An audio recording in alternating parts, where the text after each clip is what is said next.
Let's start with a question that sounds like science fiction at first, but quickly becomes something far more profound and unsettling the deeper you dive into it. What if humanity made the decision to destroy an entire planet, specifically Mercury, not out of anger, not out of conquest or conflict, but for the sake of progress, survival, and an energy future that could literally change the trajectory of our species? The idea sounds preposterous, unethical, perhaps even terrifying. But take a moment and ask yourself what sacrifices humanity would be willing to make if our very existence depended on them. This isn't a fantasy scenario with alien invaders or doomsday asteroids. This is a conversation grounded in thermodynamics, astrophysics, resource logistics, and the blunt reality that our planet's energy consumption is spiraling toward an inevitable wall. If we do nothing, that wall may crush us. But if we act boldly, strategically, and yes, even destructively, we might build a doorway instead. At the heart of this question lies the brutal mathematics of energy. Right now, humanity consumes somewhere around 400 quintillion joules of energy each year. Most of that still comes from fossil fuels, which are finite, polluting, and geopolitically disastrous. Even if we fully embrace renewables, wind, hydro, geothermal, solar, we're still tethered to Earth's limited surface area, seasonal changes, and atmospheric inefficiencies. Our planet receives a colossal amount of solar energy, roughly 4.7 times 10 to the 24th joules annually, but we only capture a microscopic fraction of it. Why? Because solar panels on Earth are bound by clouds, night, infrastructure costs, and land scarcity. The sun is pouring energy into space every second, and we're catching it with a thimble. But what if we could change that? Now imagine a future where Earth's population doesn't just grow to 10 or 15 billion, but expands beyond that, doubling, tripling, possibly even reaching the tens of trillions over the next 1,000 years. That scale of growth isn't as outrageous as it seems when you consider the historical trends of human innovation, automation, and longevity. But to sustain such a civilization, we'd need to go from merely surviving on Earth's energy to mastering the full potential of our solar system. That leap is measured not in years or decades, but in energy tiers. Right now, we're at about zero point 0.7 on the Kardashev scale, a metric for how advanced a civilization is based on its energy usage. A Type 1 civilization harnesses all the energy available on its planet. Type 2 taps the full power of its star. That's where Mercury comes in. To even dream of becoming a Type 2 civilization, we'd need something called a Dyson swarm, an array of orbiting structures, not a solid sphere, that collects and transmits solar energy. The idea, first theorized by physicist Freeman Dyson, is simple in concept but staggering in execution. Building enough satellites to surround the sun would require astronomical quantities of material, far more than what we could realistically source from Earth. Our home planet is far too precious and fragile to mine on that scale. Mars, too small. Venus, too hot. The asteroid belt, scattered and inefficient. But Mercury is different. Mercury is the closest planet to the sun. It's rocky, dense, metal-rich, and utterly devoid of life. Its gravity is low enough to make launching materials easier than from Earth, and its proximity to the sun means solar energy is intense, ideal for powering automated mining and manufacturing equipment. Mercury is, in a sense, the solar system's most valuable ore deposit, and it's sitting right next to the greatest energy source we will ever know. The argument, then, becomes disturbingly logical. If humanity needs a construction site for its Dyson swarm, Mercury is the ideal candidate. And if we need raw materials to build the infrastructure that will free us from fossil fuels forever, dismantling Mercury becomes not just practical, it becomes imperative. Let's be clear, we are not talking about casually blowing up a planet. This isn't some cinematic, one-shot superweapon scenario. What's being proposed is a highly structured, technological process of planetary disassembly. Picture this. The first step involves building solar-powered factories on Mercury's surface. These would mine local materials and use them to construct mirrors, solar panels, and satellites. Those components would then be lifted into orbit using electromagnetic launch systems, essentially railguns powered by sunlight. The more panels you put into space, the more energy you can harvest. That energy then fuels more mining, more construction, more satellites. The system feeds itself. It grows exponentially. At first, progress would be slow. One panel becomes two, two become four, then eight. But very quickly, the scale explodes. If the energy output of each satellite is reinvested into building more, the curve shifts dramatically from linear to exponential. According to recent simulations and theoretical models, if this feedback loop were optimized with full automation, Mercury could be fully disassembled in about 31 years. 31 years to transform a planet into the foundation of a Dyson swarm. 31 years to cross the boundary from planetary civilization to stellar civilization. But there's a deeper, more philosophical dimension to this proposal that forces us to ask uncomfortable questions. What does it mean to destroy a planet? Mercury has no life, no oceans, no atmosphere, no civilizations. It's not a cradle of biology or a haven of biodiversity. It's a scorched, silent rock orbiting too close to the sun for comfort. So is it really destruction, or is it transformation? We've torn down forests, mountains, and rivers to build cities, highways, and power plants. We've dammed natural wonders and mined entire regions to fuel our growth, and we justify these acts through the lens of necessity. So what happens when the necessity grows to a cosmic scale? There's an ethical line here that humanity has never crossed before. The boundary between shaping nature and altering the solar system. If we dismantle Mercury, we change the gravitational balance of the inner solar system. We alter history, not just ours, but potentially the future of any life that might one day have emerged there. And yet, for many futurists and energy strategists, the answer is becoming clear. The needs of billions, maybe trillions, of humans outweigh the inert fate of a barren world. The stars are within reach, but only if we're willing to pay the price. The question then shifts from, can we destroy Mercury, to should we? And if we should, when do we start? Because the countdown to energy collapse has already begun. Oil won't last forever. Climate change won't wait. The demand curve isn't slowing down. What we do in the next 100 years may determine whether humanity stagnates in energy poverty or thrives among the stars. In that context, Mercury isn't just a planet, it's an opportunity. What happens when the opportunity of a lifetime comes in the form of annihilating a planet? For many, the idea still feels extreme, even offensive. The very thought of reducing a celestial body to dust just for resources echoes the worst tendencies of human history: colonialism, exploitation, environmental ruin. But if you strip away the emotional reaction and face the reality of our situation, the destruction of Mercury starts to resemble something else entirely: evolution. Not the evolution of biology, but the evolution of civilization itself. Just as we once crossed oceans in fragile boats, tunneled into mountains for coal, and split atoms to unlock nuclear power, the dismantling of Mercury is a step in a long and unbroken chain of energy revolutions that have brought us to where we are today. To understand how Mercury becomes the launch pad for humanity's next era, you need to zoom out, not in space, but in time. Consider the history of our energy dependence. The first great leap was fire. Then came muscle, wind, and water. The Industrial Revolution brought coal and then oil.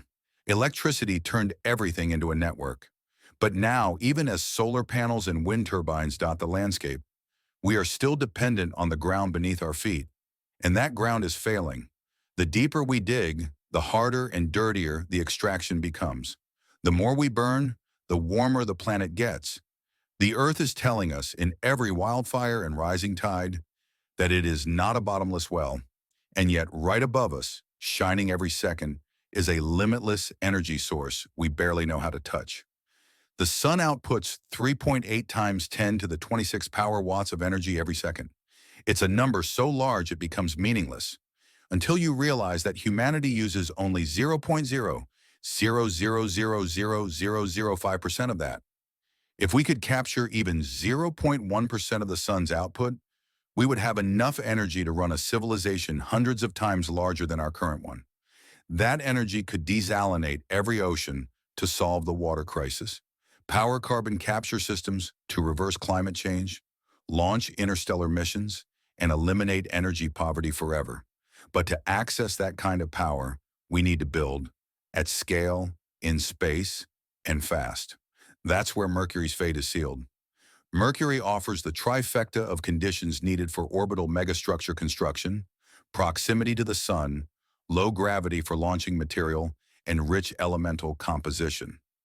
The planet is made primarily of metals, iron, nickel, and silicates, which are the core components for creating solar panels, mirrors, and transmission arrays. Its surface temperature varies wildly, but with robotic systems adapted for extremes, solar-powered factories could operate around the clock, shifting between the sunlit and dark sides of the planet. We already have the seeds of this technology today: autonomous drones, 3D printers, solar arrays, and robotic mining units. Scaling them up isn't a leap into the unknown. It's engineering and logistics. Imagine an army of machines landing on Mercury, not to colonize it, but to harvest it. These machines aren't manned. They're not exploring. They're working. They melt rock, extract metal, forge parts, and shoot them into orbit via electromagnetic mass drivers. These railgun-like launchers don't use fuel. They use electricity from the sun, which Mercury receives at over 6 times the intensity of Earth. The first 1,000 satellites launched are just the beginning. Once they're in orbit, they begin collecting solar power and beaming it, either back to Earth or to Mercury's surface, to power more factories and launchers. The cycle accelerates. What took years begins to take months, then weeks. Eventually, every meter of Mercury's crust becomes part of a vast, interconnected construction ecosystem. The materials mined from Mercury don't vanish. They transform into an orbital lattice: satellites, mirrors, heat dissipators, communication arrays. Some reflect light to Earth. Others wirelessly transmit energy using microwave or laser beams. Others serve as habitats or storage for future projects. All of them work together in a dance of mechanics and computation, forming a swarm that begins to wrap around the sun. Not fully, a true Dyson sphere would be impossible with current technology, but a Dyson swarm, distributed and modular, is well within the realm of possibility. Within a few decades, if properly automated and supplied with exponential growth energy loops, the swarm begins to reshape the energy economy of not just Earth, but the entire solar system. And yet, the idea of destroying Mercury still brings discomfort. People want to believe that the heavens are pristine, untouchable, sacred. But the truth is, we've already touched them.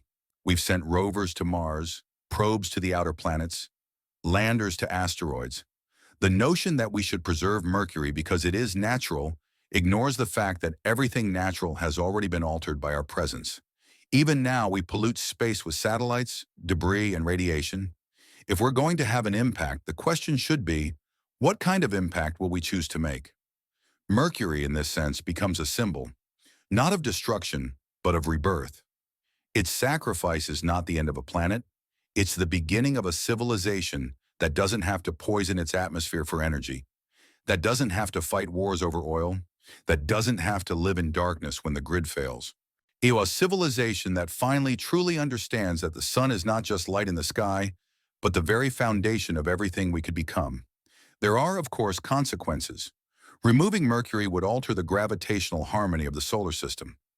It plays a subtle role in maintaining the orbital stability of Venus and possibly even Earth. Some models suggest that taking Mercury out of the equation could make the inner solar system more chaotic over millions of years. But even these risks can be mitigated. The Dyson swarm itself, massive and strategically placed, could be designed to compensate for the missing mass of Mercury by anchoring gravitational balance through sheer scale and precision. Artificial orbital correction systems, powered by the same solar energy the swarm collects, could stabilize planetary orbits indefinitely. And then there's the ethical horizon. Would we be sending a message to the universe that humanity is destructive? Would future generations look back and call us reckless? Or would they see it as the moment we finally step beyond our planetary adolescence? After all, the decision to destroy Mercury isn't about domination. It's about survival and transcendence.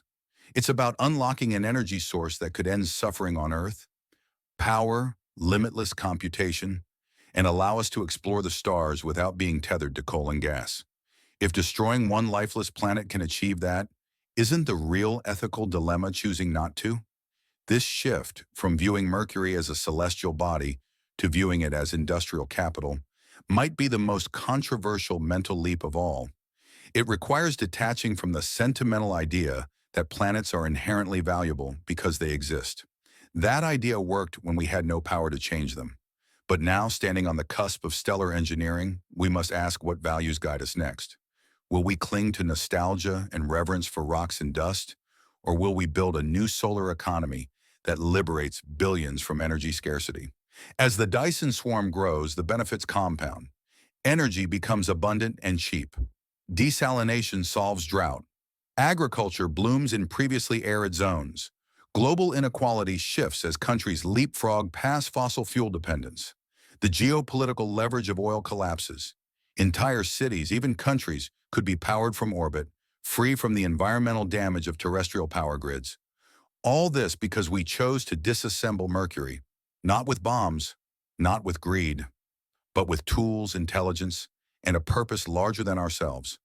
By the time humanity has finished stripping Mercury down to its molten heart, we will have become something new, not just a planetary species with space ambitions, but a solar species with planetary-scale engineering capabilities. The orbit of Mercury will not be empty. It will be crowded with machinery, satellites, relays, reflectors, vast structures that shimmer with the brilliance of focused sunlight.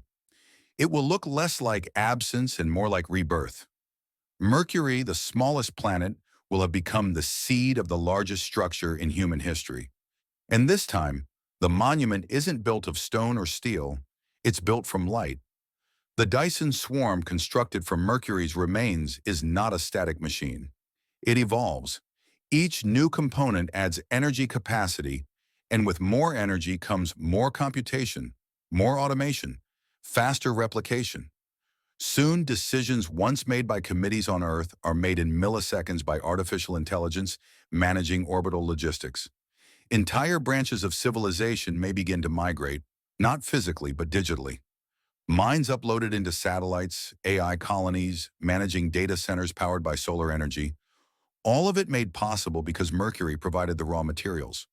Mercury becomes not just the engine of Earth's salvation, but the forge of a post-biological future.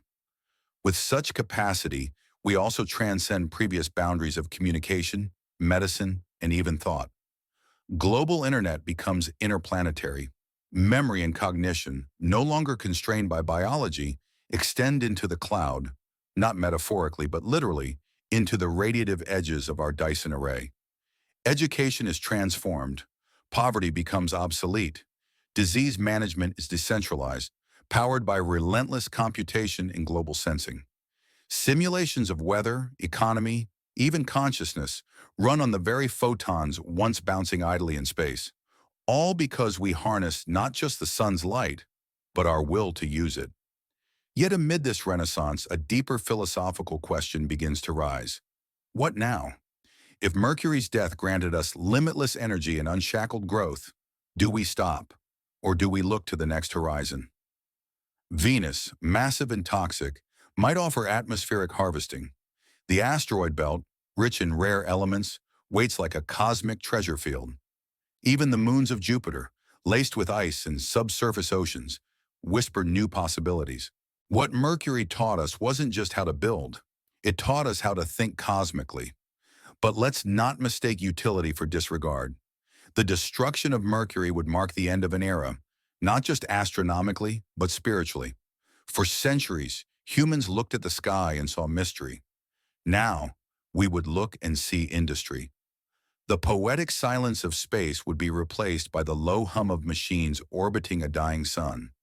Some will mourn this loss. Others will say it was inevitable. But most will live in the benefits without ever thinking about the cost. And yet somewhere in all of this, Mercury lives on. Not in name, not in form, but in function. Its metals power homes in regions once left in darkness. Its vaporized crust enables medical miracles. Its sacrifice ensures survival for civilizations that would have perished in heat or war. Like the forest cut for ships, the mountains hollowed for ore, Mercury becomes part of our story, not as a symbol of waste, but of transformation. We did not destroy Mercury. We transformed it as we have always transformed the world around us. There is, however, a responsibility that grows in tandem with this power. With solar energy no longer scarce, what we choose to do with abundance defines who we become. Will we build ecological sanctuaries, terraform dying worlds, eliminate suffering? Or will we repeat old cycles of exploitation, simply at a larger scale? The choice is ours, and it starts with recognizing that energy is not the final goal. It is the means. What we build with it matters more than how much we collect. Mercury may not have had life, but its disassembly becomes a lifeline for the billions who do. Imagine a future where war over oil sounds as archaic as war over salt. Imagine cities where power never goes out, farms that never fail from drought, systems resilient to disaster because their energy source is not local, but stellar. This is not fantasy. It is logistics, scale, and willpower. Every problem we face, climate, inequality, migration, disease, gets simpler when energy is no longer the bottleneck. The day may come when we look at other stars, just as we once looked at Mercury, and wonder, should we build there too? And that's when we will truly understand what the destruction of Mercury meant. It wasn't just about energy. It was the moment we stepped out of the story of Earth and into the story of the galaxy. We became agents not just of adaptation, but of direction. We no longer had to accept the limits handed to us by nature. We could rewrite them. None of this erases the risks. Misuse of solar power on this scale could lead to geopolitical instability. Rogue factions could attempt to monopolize the Dyson array. The technologies developed during Mercury's disassembly, autonomous systems, high-intensity lasers, gravitational manipulators, carry the same double-edged sword as all-powerful tools. Safety protocols, oversight, ethical frameworks, all must evolve in parallel. We must not repeat the mistakes of nuclear power, discovered with hope, misused with fear. But unlike previous revolutions, this one doesn't poison, it doesn't burn, it shines. And that alone gives it a moral clarity that previous energy systems lacked. We aren't robbing Earth to feed civilization. We're expanding civilization to capture the sunlight that's already being wasted every second. In that light lies peace. In that energy lies possibility. So perhaps in a distant future, when humans no longer even live on Earth, when our descendants roam moons and craft new forms of intelligence, a monument will exist. Not to Mercury the planet, but to Mercury the source. A quiet reminder in the shadow of the sun that from destruction came abundance, from metal came miracles, and from the smallest planet came the biggest leap. And perhaps, standing in the soft artificial gravity of a solar station, looking back at a transformed Earth in a network of Dyson structures humming in synchronized orbit, someone will whisper a quiet thank you, not to the engineers, not to the machines, but to a forgotten world that gave itself up so that we could become more. Because sometimes to build the future, something must end. And if what ends is a silent, lifeless rock floating too close to the sun, then the question is not why we did it, but why we didn't do it sooner.